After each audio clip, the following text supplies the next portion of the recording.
سورۃ الرحمن عروس القرآن. یہ سورہ رحمان جو ہے یہ قرآن کی دلہن ہے. جیسے دلہن کو آپ خوشنما لباس پہناتے ہیں، آراستہ پیراستہ اس کو گہنے اور اس کو زیور پہناتے ہیں، تو جس طریقے سے سجاتے ہیں آپ دلہن کو، اللہ تعالیٰ نے ایک سورت قرآن مجید میں ایسی رکھی ہے سورہ رحمان کہ اسے خوب سجایا ہے. اس میں الفاظ کا در و بست، اس کا اپنا ایک ڈیوائن میوزک ہے. وہ تو اللہ تعالیٰ قراء جو ہے خاص طور پر مصر کے قراء، اللہ تعالیٰ ان پر رحمت نازل فرمائے، ان کی خطاؤں سے درگزر کرے. جس طرح قرآن کے انٹرنسک میوزک کو انہوں نے واضح کیا ہے. واقعہ یہ ہے کہ اگر یہ لوگ نہ ہوتے، شیخ عبد الباسط محمد عبد الصمد، شیخ محمود خلیل الحصری، یہ لوگ کہ جنہوں نے قرآن کے اس غنا میوزک، یہ لفظ جو ہے آپ حیران نہ ہو کہ میں یہ کوئی شاید توہین کر رہا ہوں قرآن کی، حضور نے یہ لفظ استعمال کیا ہے. تغنو، اس قرآن کو اچھی سے اچھی خوشلہانی کے ساتھ پڑھو. من لم یتغن بالقرآن فلیس منا، جو قرآن کو بہتر سے بہتر انداز میں، اچھی سے اچھی آواز میں، خوشلہانی کے ساتھ پڑھنے کی کوشش نہیں کرتا، وہ ہم میں سے نہیں ہے. بلکہ ایک مرتبہ حضور رات کے وقت آپ گشت پر تھے اپنے ساتھیوں کے حالات معلوم کرنے کے لیے. حضرت ابو موسیٰ اشعری رضی اللہ تعالیٰ عنہ ایک صحابی ہیں، ان کے گھر کے پاس سے گزر ہوا، وہ رات کو تہجد پڑھ رہے تھے، کھڑے ہوئے کیف کے عالم میں قرآن تلاوت کر رہے ہیں. حضور کو بہت پسند آئی ان کی قرات، کافی دیر تک وہاں کھڑے سنتے رہے. اب انہیں کیا پتا کون سن رہا ہے. بالکل اسی طرح سمجھ لیجئے ایک بات یاد آئی ہے. حضور فرماتے ہیں کہ جس طرح کان لگا کر اللہ قرآن کو سنتا ہے، کسی چیز کو نہیں سنتا. ہمیں نظر نہیں آتا نا، ہمیں معلوم نہیں ہے. ہم قرآن پڑھ رہے ہیں تو سننے والا کون ہے؟ سب سے زیادہ کان لگا کر خود اللہ. یہاں اس لیے مجھے یاد آیا کہ ابو موسیٰ اشعری کو کیا پتا تھا کہ کون سن رہا ہے. وہ اپنی کیفیت میں نماز میں تہجد میں قرآن کی تلاوت کر رہے تھے، اور ظاہر بات ہے ان کے گھر ایکڑوں میں بنے ہوئے نہیں تھے، ایک ایک کمرہ، ایک ایک کوئی حجرہ، ایسے ہی تو گھر تھے نا صحابہ کے. لہذا حضور پاس سے گزرے، آواز آئی، کافی دیر سنتے رہے. اس کے بعد آپ تشریف لے گئے، صبح فجر میں ملاقات ہوئی تو حضور نے تحسین کے انداز میں فرمایا، یا ابا موسیٰ انک قد اوتیت مزمارا من مزامیر آل داؤد. اے ابو موسیٰ، تمہیں تو آل داؤد کے سازوں میں سے ایک ساز اللہ نے عطا فرما دیا ہے. جس طرح حضرت داؤد، لہن داؤدی مشہور ہے کہ جب وہ پچھلے پہر رات کو حمد کے ترانے الاپتے تھے، قرآن میں ہے کہ پرندے شامل ہو جاتے تھے ساتھ، اور پہاڑ وجد میں آتے تھے، پہاڑ بھی ان کے ساتھ شریک ہوتے تھے. تو جس طرح کا اللہ نے ان کو لہن عطا فرمایا تھا، حضور نے تحسین کے انداز میں فرمایا ہے ابو موسیٰ اشعری، اللہ نے تمہیں بھی آل داؤد کے سازوں میں سے ایک ساز عطا فرمایا. بہرحال قرآن مجید کا جو یہ میوزک ہے، قرآن کے الفاظ کا جو حسن ہے، جہاں تک حسن معنوی ہے وہ تو ہر لفظ میں ہے، لیکن یہ حسن ظاہری، حسن صوتی، حسن لفظی، یہ اپنے کلائمیکس پر آپ کو نظر آئے گا سورہ رحمان میں. لیکن قرآن میں یہ سورت اس اعتبار سے بھی ممتاز ہے، اس کی 4 آیات پر ذرا توجہ کریں گے، عجیب حقائق سامنے آئیں گے. جہاں یہ قرآن مجید کے حسن صوت اور حسن لفظی کی معراج ہے، وہیں اس کی پہلی 4 آیات میں 4 چوٹی کی چیزوں کا ذکر ہے، سب سے اونچی چیزیں. پہلی آیت کیا ہے؟ الرحمن. ایک آیت ہو گئی. رحمان کیا ہے؟ اللہ کا نام ہے. کبھی آپ نے غور کیا اللہ کے ناموں میں سب سے پیارا نام کون سا ہوگا؟ رحمان. کیوں؟ اس کا مادہ کیا ہے؟ رحمت. ہمیں سب سے بڑھ کر جس چیز کی ضرورت ہے وہ کیا ہے؟ رحمت خدا بندی. نام اچھی طرح سن لیجئے اس حضور کے قول کو. حضور فرماتے کوئی شخص جنت میں مجرد اپنے عمل کی بنیاد پر داخل نہیں ہو سکے گا جب تک کہ رحمت خدا بندی دستگیری نہ کرے. کسی صحابی نے بڑی ہمت اور جرأت کا ثبوت دیا کہ پوچھ لیا، کیا حضور آپ بھی؟ جب آپ نے فرمایا کوئی شخص داخل نہیں ہو سکتا جنت میں محض اپنے عمل کی بنیاد پر جب تک کہ رحمت خدا بندی جو ہے وہ دستگیری نہ فرمائے. پوچھا گیا کیا آپ بھی؟ آپ نے فرمایا ہاں میں بھی. آپ انداز کیجئے کہ اگر محمد الرسول اللہ بھی رحمت خدا بندی کے ضرورت مند ہوں تو تاب دیگراں چے رسد، ہماری تو سب سے بڑی ضرورت رحمت خدا بندی. اب یہ رحمت جو ہے قرآن مجید میں اللہ تعالیٰ کی یہ شان 2 الفاظ کے ذریعے سے آتی ہے، رحیم اور رحمان. اور کوئی مادہ نہیں ہے جس سے 2 نام بنتے ہوں اللہ کے، لیکن یہ مادہ ہے واحد رحمت کا کہ جس سے رحمان بھی ہے رحیم بھی ہے. رحیم صفت مشبہ ہے، رحمت دائم ہو جائے گی، مستقل ہوگی تو رحیم کہیں گے۔ اور رحمان، اس میں رحمت کی ہے وہ شان ہے کہ جیسے ٹھاٹھے مارتا ہوا سمندر ہو، ہیجان کی کیفیت، طوفانی کیفیت، رحمت خداوندی کا طوفانی جوش، وہ ہے رحمان۔ آپ تو رہتے اس علاقے میں ہیں، آپ کو معلوم ہے عرب اگر بھوکا مرا جا رہا ہو تو کیا کہے گا؟ انا جوعان۔ پیاسا مرا جا رہا ہو انا عطشان۔ بہت غضبناک ہوگا غضبان، غضبان آصفہ قرآن میں آیا، بہت غضبناک۔ رحمان جس کی رحمت جو ہے جوش میں ہے، ٹھاٹھے مارتے ہوئے سمندر کے مانند۔ تو یہ اللہ تعالیٰ کے ناموں میں سب سے پیارا نام۔ اب آگے چلیے، الرحمن علم القرآن، رحمان نے قرآن سکھایا۔ رحمت خداوندی کا سب سے بڑا مظہر، رحمان کی رحمانیت کا سب سے بڑا مظہر قرآن ہے۔ ان میں جو منطقی ربط ہے اس کو سمجھتے جائیے۔ اچھا آپ یہ سوچئے، جو علم بھی انسان کو حاصل ہوا وہ کس نے دیا؟ اللہ نے۔ سائنس کا علم کس نے دیا؟ اللہ نے۔ علم آدم الاسماء کلہا، وہ علم الاسماء جو حضرت آدم کو دے دیا گیا تھا ازل میں، یہ اسی کا ظہور ہے، یہ اسی کی ایکسفولیشن ہے جو ہو رہی ہے اور ہوتی رہے گی ابھی۔ اور دوسرے علم ہے وہ کس نے دی؟ اللہ نے دی۔ لا یحیطون بشیء من علمہ الا بما شاء، مخلوق میں سے کوئی اللہ کے علم میں سے کسی شے کا احاطہ نہیں کر سکتا مگر وہ جتنا اللہ دینا چاہے۔ لیکن یہ کہ تمام علوم میں چوٹی کا علم قرآن، نوٹ کرتے جائیے، چوٹی کی چیزیں جمع کیجیے۔ اللہ کے ناموں میں چوٹی کا نام رحمان، اللہ نے جو کچھ انسان کو سکھایا اس میں چوٹی کا علم قرآن۔ خلق الانسان، انسان کو پیدا فرمایا۔ سوال یہ کہ حیوانات کو کس نے پیدا فرمایا؟ آسمان کس نے پیدا کیے؟ زمین کس نے پیدا کی؟ فرشتے کس نے پیدا کیے؟ کیا مطلب خلق الانسان؟ اس کی تمام مخلوقات میں اس کا کلائمیکس، اس کی تخلیق کی معراج، اس کے تخلیق کا نقطہ عروج انسان ہے۔ یہ ہے کہ جو مسجود ملائک بنا ہے۔ وَلَقَدْ كَرَّمْنَا بَنِي آدَمَ وَحَمَلْنَاهُمْ فِي الْبَرِّ وَالْبَحْرِ وَرَزَقْنَاهُمْ مِنَ الطَّيِّبَاتِ وَفَضَّلْنَاهُمْ عَلَى كَثِيرٍ مِّمَّنْ خَلَقْنَا تَفْضِيلًا۔ تو تخلیق میں سب سے اونچی تخلیق انسان کی، علموں میں سب سے اونچا علم قرآن کا، اللہ کے ناموں میں سب سے اونچا نام رحمان ہے کہ وہ ذات باری تعالیٰ سے جدا ہے۔ یہ بھی نہیں کہہ سکتے کہ اس کی ذات کا جزو لا ينفک ہے۔ کچھ اسی طرح کا تعلق ہے قرآن مجید کا ذات باری تعالیٰ کے ساتھ۔ لیکن یہ مسئلہ قرآن مجید میں خود بیان ہوا، اور سورہ حشر کی آیت میں تو یہ فرمایا گیا، اللہ تعالیٰ نے اپنے اس کلام کی عظمت کو یوں بیان کیا، وہ عظمت کما ہیا، جیسے کہ وہ فی الواقع ہے، اور جس کا کہ گویا کہ پورا ادراک ہمارے لیے اپنی بہت سی محدودیتوں کی وجہ سے ممکن نہیں ہے۔ لیکن ایک تمثیل کے پیرائے میں سمجھایا، لو انزلنا هذا القرآن على جبل لرأيته خاشعا متصدعا من خشية الله وتلك الامثال نضربها للناس لعلهم يتفكرون۔ اگر ہم نے اس قرآن کو کسی پہاڑ پر اتار دیا ہوتا تو تم دیکھتے کہ وہ دب جاتا اور پھٹ جاتا اللہ کے خوف سے۔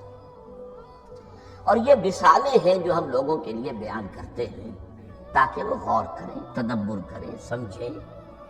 ما لا یدرک کلہ لا یترک کلہ، اگرچہ بتمام و کمال عظمت قرآن کا فہم ان کے لیے ممکن نہیں ہے، لیکن کسی درجے میں تو کچھ انعکاس اس کا ہو جائے، کچھ اندازہ ہو جائے، انسان اپنی ذہنی سطح کے اعتبار سے، اس کی مناسبت سے کسی درجے میں عظمت قرآن کا اندازہ کر لے، تو اللہ تعالیٰ کے ان الفاظ کو سامنے رکھے کہ لو انزلنا هذا القرآن على جبل لرأيته خاشعا متصدعا من خشية الله۔ اب اس آیت کو سمجھنے کے لیے سورہ اعراف کی آیت نمبر 143 کو سمجھنا ہوگا، اسی اصول کے تحت کہ القرآن یفسر بعضہ بعضا، قرآن کا ایک حصہ دوسرے حصے کی تشریح کرتا ہے۔ وہاں یہ واقعہ بیان ہوا ہے کہ حضرت موسیٰ علیہ السلام کو جب اللہ تعالیٰ نے کوہ طور پر طلب فرمایا 30 راتوں کے لیے، جس میں بعد میں 10 کا اضافہ کر کے وہ ایک 40 رات کا ایک کورس بنا، دن رات، اس موقع پر جو مخاطبہ الہی، مکالمہ الہی سے مشرف ہوئے حضرت موسیٰ علیہ السلام، تو ان کی آتش شوق بھڑکی اور انہوں نے بڑی جرأت کر کے یہ درخواست کر دی، رب ارنی انظر الیک، پروردگار مجھے اپنا دیدار بھی عطا فرما، مجھے موقع عنایت فرما، میں تجھے دیکھ سکوں۔ یہ ان کی وہ آتش شوق کا مسئلہ ہے۔ لیکن جواب کیا ملا؟ لن ترانی، تو مجھے ہرگز نہیں دیکھ سکتے، ولکن انظر الی الجبل فإن استقر مکانہ فسوف ترانی۔ لیکن ظاہر بات ہے کہ حضرت موسیٰ علیہ السلام کو بات سمجھانے کے لیے کچھ مشاہدہ بھی کرانا تھا۔ فرمایا تم مجھے نہیں دیکھ سکتے، البتہ اس سامنے کے پہاڑ پر نگاہ جماؤ، ہم اس پر اپنی ایک تجلی ڈالیں گے۔ یہ اگلی الفاظ کے اندر وضاحت ہے، میں یہاں پہلے سے بیان کر رہا ہوں سمجھانے کے لیے۔ اگر وہ پہاڑ ہماری اس تجلی کو، تجلی کسے کہتے ہیں؟ جلا، روشنی، تو اللہ تعالیٰ کی طرف سے کوئی خاص اس کے نور کا جب پرتو ہوتا ہے کسی شے پر تو وہ اس کی تجلی ہے۔ ہم اپنی ایک تجلی اس پہاڑ پر ڈالیں گے، اگر وہ اس کو جھیل جائے، اپنی جگہ کھڑا رہ جائے، تو تم سمجھنا کہ شاید تم بھی ہمیں دیکھ سکو۔ فلما تجلی ربہ للجبل، اب یہاں وہ لفظ آ گیا، جب اللہ نے تجلی اپنی پہاڑ پر ڈالی، جعلہ دکا وخر موسیٰ صعقا، وہ پہاڑ ریزہ ریزہ ہو گیا اور حضرت موسیٰ بے ہوش ہو کر گر گئے۔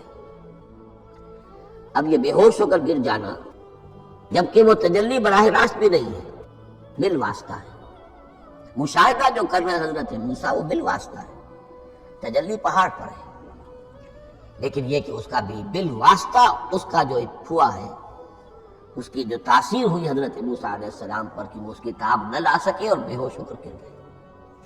یہاں سے یہ بات سمجھ میں آتی ہے کہ یہ تجلی یہ ذات باری تعالیٰ تھی جس نے کوہ طور کو جلا کر بھسم کر دیا یا ٹکڑے ٹکڑے کر دیا، ریزہ ریزہ کر دیا۔ اب ذات الہی کے ساتھ جو تعلق ہے کلام الہی کا، اور یہ صفت جو لا عین ولا غیر کے درجے میں ہے ذات کے ساتھ، تو وہی تاثیر اس کلام الہی کی بھی ہے۔ لو انزلنا هذا القرآن على جبل لرأيته خاشعا متصدعا من خشية الله وتلك الامثال نضربها للناس لعلهم يتفكرون۔ اس حقیقت کو اس دور میں اپنے مطالعے کی محدودیت کا اعتراف کرتے ہوئے عرض کر رہا ہوں کہ میرے نزدیک جس قدر پرشکوہ انداز میں علامہ اقبال نے بیان کیا ہے اسی کیفیت کو، وہ شاید اس کی کوئی مثال نہ مل سکے۔ فاش گویم آنچ در دل مزمرست، یہ کتابیں نیست چیزیں دیگر است، میں صاف ہی کہہ دیتا ہوں جو میرے دل میں چھپی ہوئی بات ہے۔ فاش گویم آنچ در دل مزمرست، یہ کتابیں نیست، اس قرآن کو کتاب نہ سمجھنا، یہ کچھ اور شے ہے، چیزیں دیگر است۔ اب وہ چیزیں دیگر کیا ہے؟ وہی جو میں نے عرض کیا، ذات باری تعالیٰ اور کلام کا صفت باری تعالیٰ ہونا، اس کے بنا پر جو مناسبت ہے، جو قرب ہے، جو مشابہت ہے۔ مثل حق پنہاؤں ہم پیداستو، زندہ و پائندہ و گویاستو۔ اس کلام میں اللہ تعالیٰ کی ساری صفات کا انعکاس موجود ہے۔ یہ بات ویسے بھی سمجھ میں آتی ہے، کوئی شخص ذرا گفتگو کرے، چند جملے جب وہ ادا کرے گا اپنی زبان سے تو معلوم ہو جائے گا کہ اس کے فہم کا، اس کی دانش کا، اس کے مطالعے کا حدود اربع کیا ہے اور اس کے ذہن کی سطح کیا ہے، سمجھ میں آ جائے گا۔ اس لیے کہ کلام جو ہے وہ متکلم کی پوری شخصیت کی عکاسی کر رہا ہو۔ تات بازی راگ پایا، چند جملے کسی نے کہا، پتہ چل گیا کہ یہ کس سطح کے آدمی ہیں، علمی اعتبار سے، معلوماتی اعتبار سے، تہذیبی اعتبار سے، کلچرڈ ہیں یا نہیں ہیں، یہ ساری باتیں چند جملوں میں واضح ہو جائیں۔ تو اللہ تعالیٰ کی بھی جملہ صفات کا عکس اس قرآن میں موجود ہے۔ ان میں سے جن چند چیزوں کا ذکر علامہ نے شعر میں کیا، وہ جو سورہ حدید کی آیت ہے، هو الاول والآخر والظاہر والباطن، اللہ الظاہر بھی ہے الباطن بھی ہے، اتنا ظاہر کہ اس سے زیادہ ظاہر کوئی شے نہیں، اور اتنا باطن کہ اس سے زیادہ چھپی ہوئی کوئی شے نہیں۔ اسی لیے حضور سے جو منقول ہے الفاظ کہ پروردگار انت الظاہر فلیس فوقک شیء وانت الباطن فلیس دونک شیء، یہی کیفیت قرآن کی ہے۔ مثل حق پنہا و ہم پیداستو، پنہا بھی ہے ظاہر بھی ہے، جیسے ذات باری تعالی، اور جیسے اللہ تعالیٰ کی شان ہے جو آیت الکرسی کے شروع میں آئی، الحی القیوم، مثل حق پنہا و ہم پیداستو، زندہ ہو پائندہ ہو گویاستو۔ یہ قرآن جو ہے اللہ تعالیٰ کی صفات کا ایک عکس اپنے اندر رکھتا ہے۔ اس سے ذرا آگے چلیے، کلام کے بارے میں۔ اب کلام الہی ظاہر بات ہے کہ صفت ہے، اور صفت قدیم ہے، اللہ کی صفات حادث نہیں ہے، اللہ کی ذات بھی قدیم ہمیشہ سے ہے، اور اس کی صفات بھی قدیم ہمیشہ سے، اور یہ جو کلام الہی ہے ظاہر بات ہے کہ یہ جو ہماری زبان کے حروف و اصوات ہیں، کلام الہی تو ان سے منزہ ہے، مبرہ ہے، ماورا ہے، اعلیٰ ہے، عرفہ ہے۔ ہماری زبانوں کے حروف و اصوات، الفابیٹس جگہ جگہ تبدیل ہو جائیں گے، انگریزی کے کچھ اور ہیں، اردو کے کچھ اور ہیں، عربی کے کچھ اور ہیں۔ کلام الہی ان تمام سے اعلیٰ، عرفہ، منزہ اور مبرہ ہے۔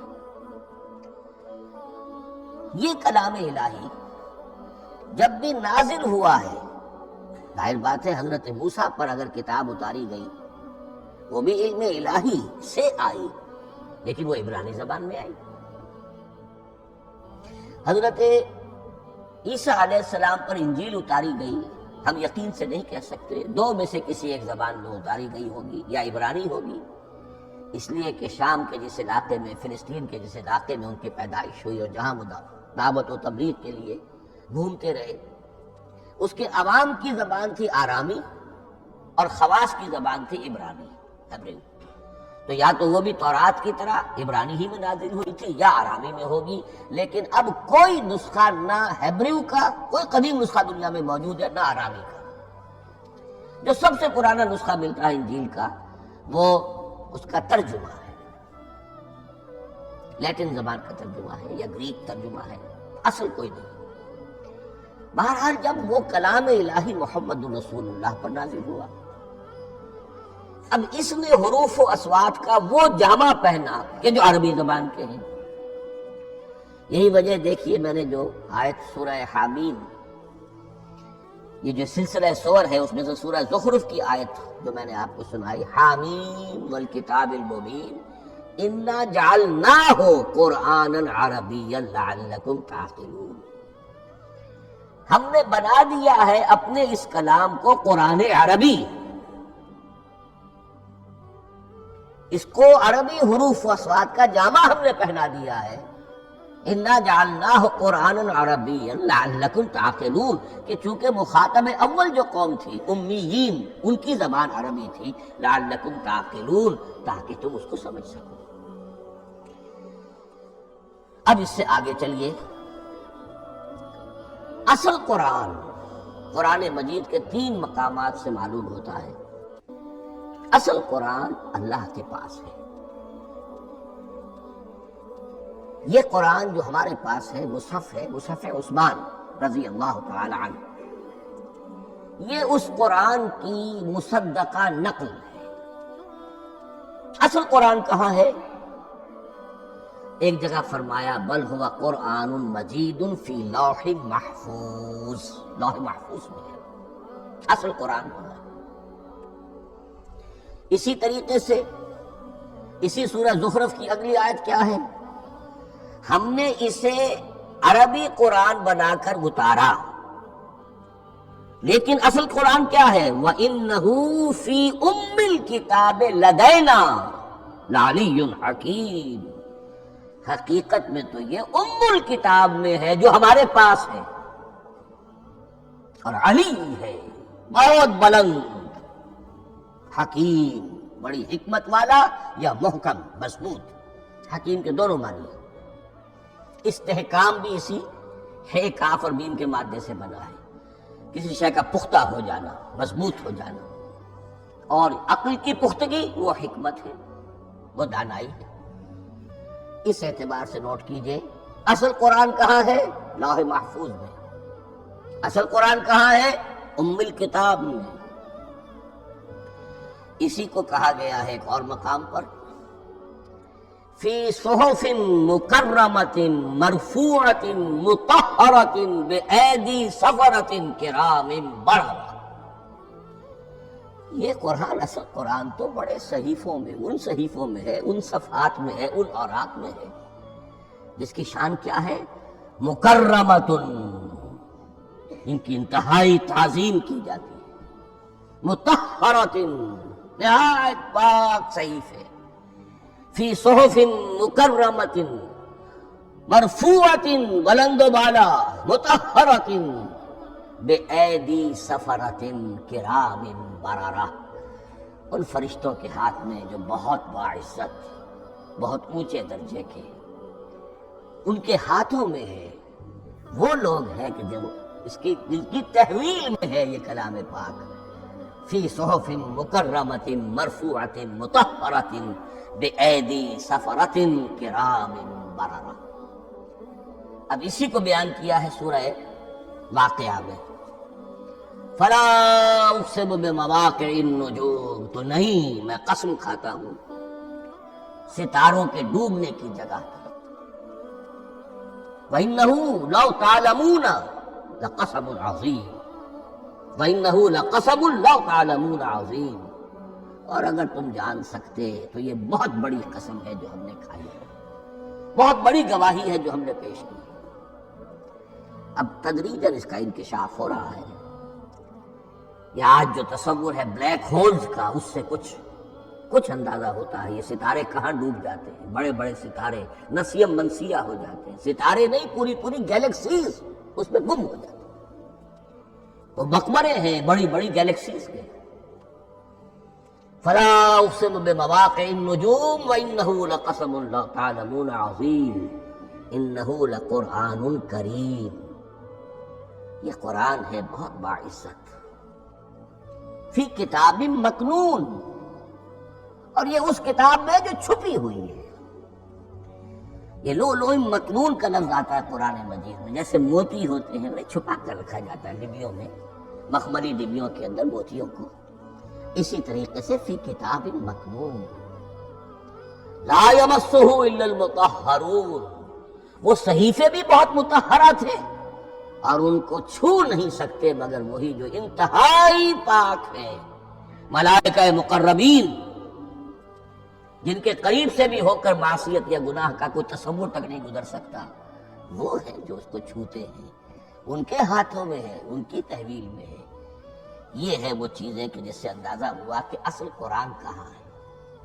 یہ جو ہمارے پاس ہے در حقیقت یہ نقل مطابق اصل ہے، مصدقہ نقل ہے۔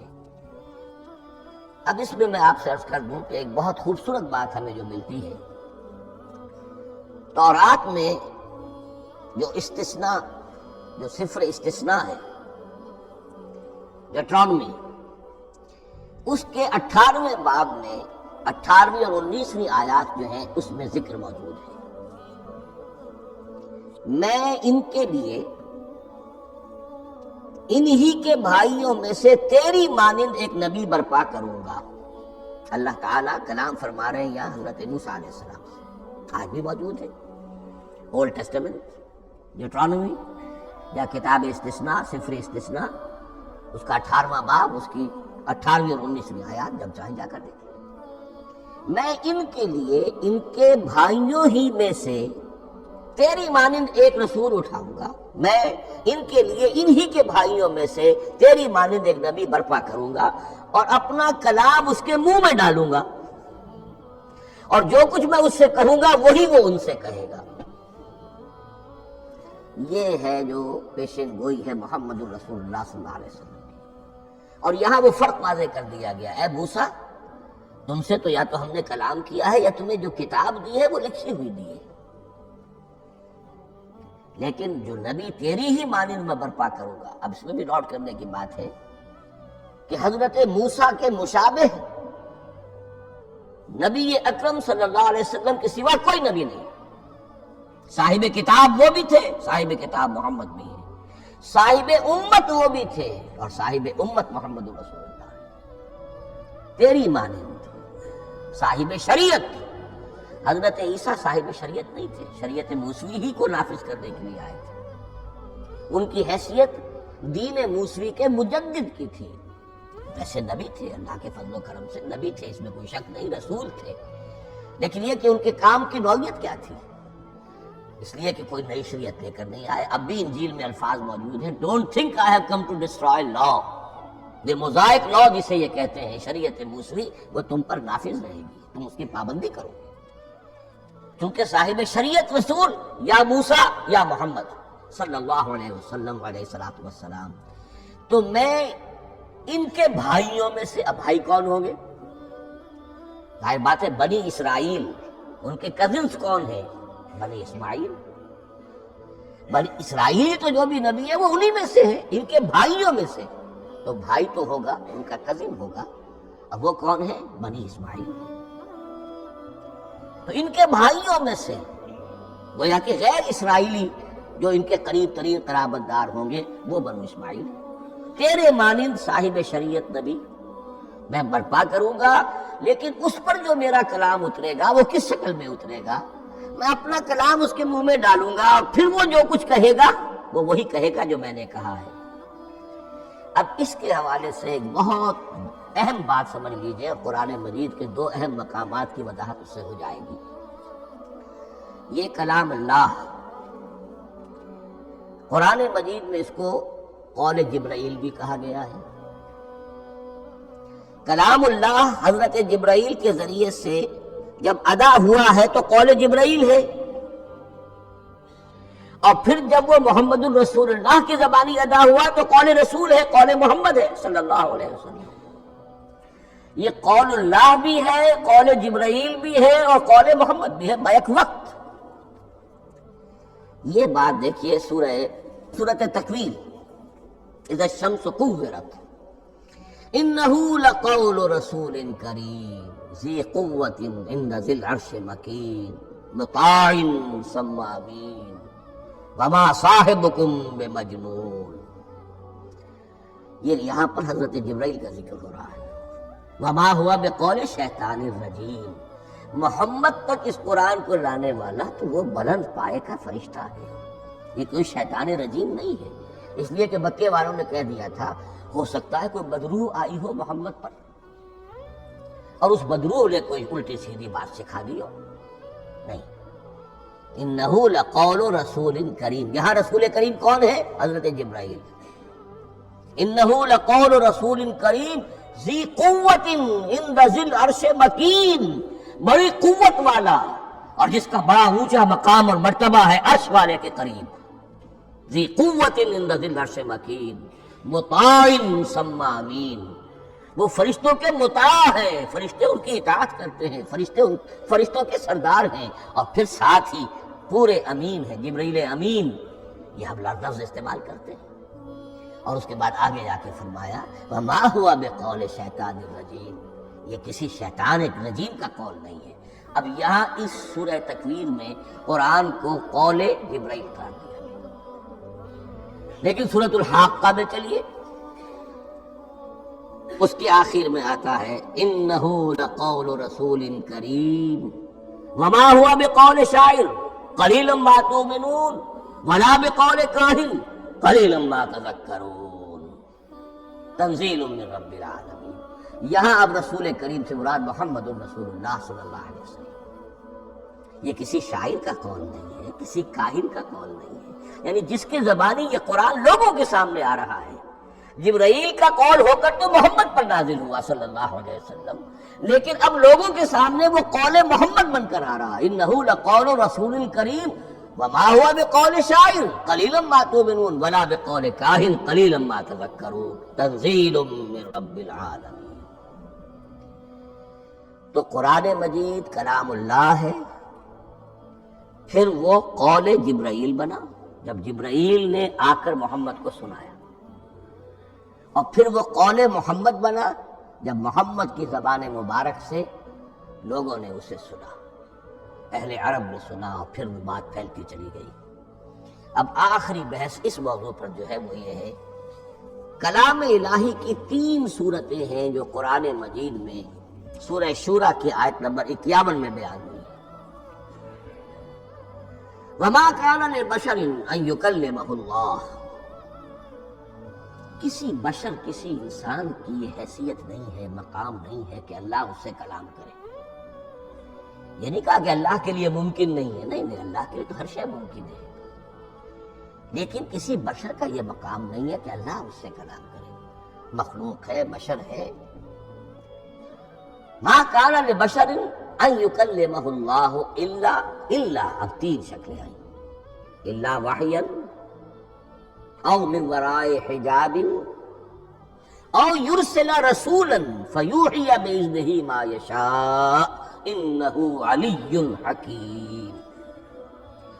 3 صورتیں ہیں کلام الہی کی، یا تو براہ راست اللہ وحی کرتا ہے بغیر کسی فرشتے کے درمیان میں ذریعہ بنائے ہوئے، اسی کا نام الہام ہے، اسی کا نام تحدیث ہے۔ یہ غیر نبی کے ساتھ بھی ہوتا ہے۔ حضور نے فرمایا ہر نبی کی امت میں محدث ہوتے تھے جن سے اللہ کلام کرتا تھا، اور میری امت کا محدث عمر ہے رضی اللہ تعالی عنہ۔ محدث نہیں، محدث کے معنی ہے علم حدیث کا ماہر۔ امام بخاری محدث ہے، امام مسلم محدث ہے۔ محدث تحدیث سے مفعول بنا، جس سے بات کی جاتی ہے۔ محدث، اللہ بات کرتا ہے، اللہ دل میں ڈال دیتا ہے، القاء ہو جاتا ہے، الہام ہو جاتا ہے، کوئی فرشتہ درمیان میں نہیں، براہ راست۔ دوسری شکل کلام کی کیا ہے؟ او من وراء حجاب، یہ ہمارے علم کی حد تک صرف حضرت موسیٰ علیہ السلام کی شان ہے، استثنائی شان ہے۔ وَكَلَّمَ اللَّهُ مُوسَىٰ تَكْلِيمًا، اور موسیٰ کے ساتھ تو اللہ نے کلام فرمایا جیسے کہ کلام کیا جاتا ہے۔ فرق کیا تھا؟ من وراء حجاب، پردہ تھا، دیکھ نہیں سکتے تھے، تبھی تو ان کی وہ آتشی شوق بھڑکی تھی۔ کیا قیامت ہے کہ چلمن سے لگے بیٹھے ہیں، صاف چھپتے بھی نہیں، سامنے آتے بھی نہیں، کلام بھی فرما رہے ہیں، لیکن یہ کہ بات مجھے دیدار عطا کرنے کے لیے تیار نہیں، رب ارنی انظر الیک۔ لیکن یہ جو کلام ہے ہمارے علم کی حد تک براہ راست اس دنیا میں حضور سے ہوا ہے معراج کے شب، لیکن وہ 7ویں آسمان پر ہوا۔ اس دنیا میں ہمارے علم کی حد تک یہ کلام براہ راست من ورائے حجاب صرف حضرت موسیٰ علیہ السلام کی استثنائی شان ہے۔ اور تیسرا ہے او یرسل رسولا فیوحی باذنہ ما یشاء، یا تیسری صورت یہ کہ اللہ کسی پیغامبر کو بھیجتا ہے جو وحی کرتا ہے جو اللہ چاہتا ہے۔ یہ تیسری شکل ہے وحی کی۔ قرآن مجید اس تیسری شکل میں نازل ہوا ہے محمد رسول اللہ صلی اللہ علیہ وسلم۔ حضور کو جو الہام ہو جاتے تھے، جو حضور کو القاء ہو جاتا تھا، جو آپ کے دل میں براہ راست اللہ کی طرف سے وحی آتی تھی، وہ قرآن میں شامل نہیں ہے۔ اگرچہ حضور کے خواب بھی سچے تھے، وہ بھی اللہ کی طرف سے ہوتے تھے، شیطان کی آمیزش نہیں ہو سکتی تھی، لیکن یہ بھی قرآن میں شامل نہیں ہے۔ قرآن میں شامل ہے تیسری قسم کی وحی، او یرسل رسولا، پھر ہم بھیجتے ہیں ایک پیغامبر کو فرشتوں میں سے۔ اللہ یصطفی من الملائکۃ رسلا ومن الناس، اللہ چن لیتا ہے فرشتوں میں سے بھی اپنا پیغامبر اور انسانوں میں سے بھی۔ تو فرشتے کے ذریعے سے ایک فرشتہ جو اللہ سے لیتا ہے اور انسان رسول انسان تک پہنچا دیتا ہے۔ اب وہ رسول انسان، رسول بشر جو ہے وہ اپنے ہم نوع ہم جنس لوگوں کو پہنچا۔ اللہ یصطفی من الملائکۃ رسلا ومن الناس، یہاں وہی بات فرمائی او یرسل رسولا فیوحی باذنہ ما یشاء، پھر وہ وحی کرتا ہے اللہ کے حکم سے جو اللہ چاہتا ہے۔ یہ کلام الہی کی یہ تیسری شکل ہے جو محمد الرسول اللہ صلی اللہ